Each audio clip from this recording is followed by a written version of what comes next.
Chemical effects of electric current. Chapter 14. In this chapter, we shall be studying that what are the chemical effects being brought about by passing electric current through solutions. So, in this chapter, our main concern will be this only, that chemical changes being brought about by passing electric current. Chemical effect of electric current. The passage of an electric current through an conducting solution causes chemical reactions that may cause formation of bubbles of a gas on the electrodes, deposit of metals on electrodes, changes of color of solution, etc. So when electricity is passed through any solution, if any chemical change is being brought about, how do we come to know that the chemical change is being brought about because of passing of electricity? Sometimes there is a bubble formation of gases being taking place at electrodes, or at times some metals are being deposited on the electrodes, or there is a change in the color of the solution. So these type of changes gives us a hint that there is a chemical reaction taking place because of passing of electric current through the solution.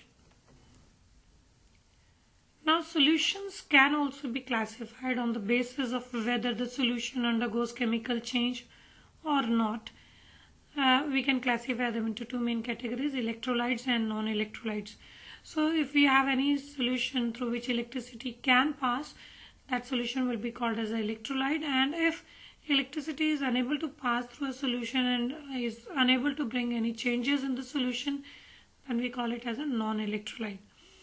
Simple भाषा में कहें तो जिस solution के through बिजली पास कर सके, जिसके थ्रू और उसमें कोई चेंजेस ला सके, तो वही इलेक्ट्रोलाइट्स है. और अगर बिजली किसी सॉल्यूशन के थ्रू पास नहीं हो पा रही है, कोई चेंजेस नहीं ला पा रही है, तो that is a non electrolyte. Now let's define what are electrolytes. Electrolytes are those substances which on passing electric current dissociate into ions. For example, solution of acids, bases and salts.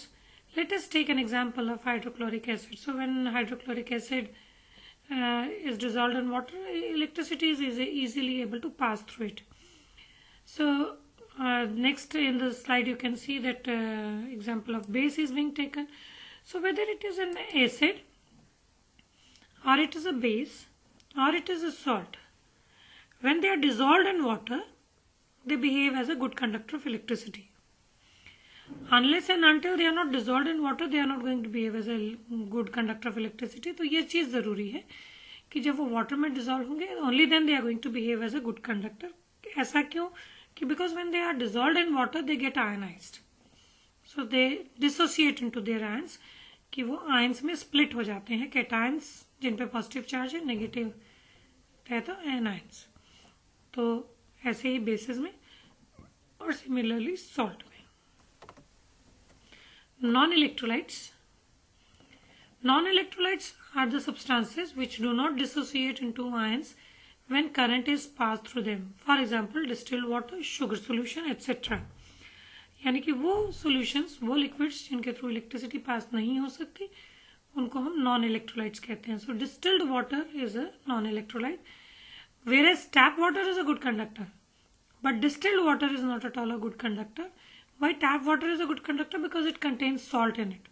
So that's why electricity can pass through. But distilled water means purely water which doesn't have anything dissolved in it is a bad conductor of electricity.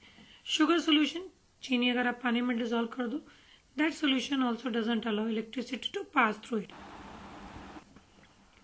Now let us watch an activity to understand how to check a substance whether it is a good conductor or a bad conductor.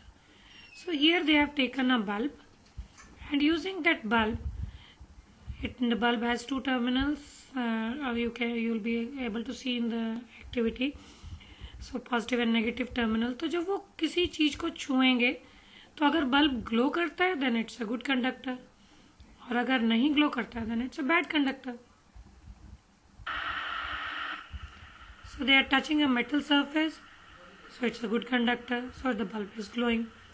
Now they are using 4 different containers. So here you can say aluminium is a good conductor, remaining are not good conductor.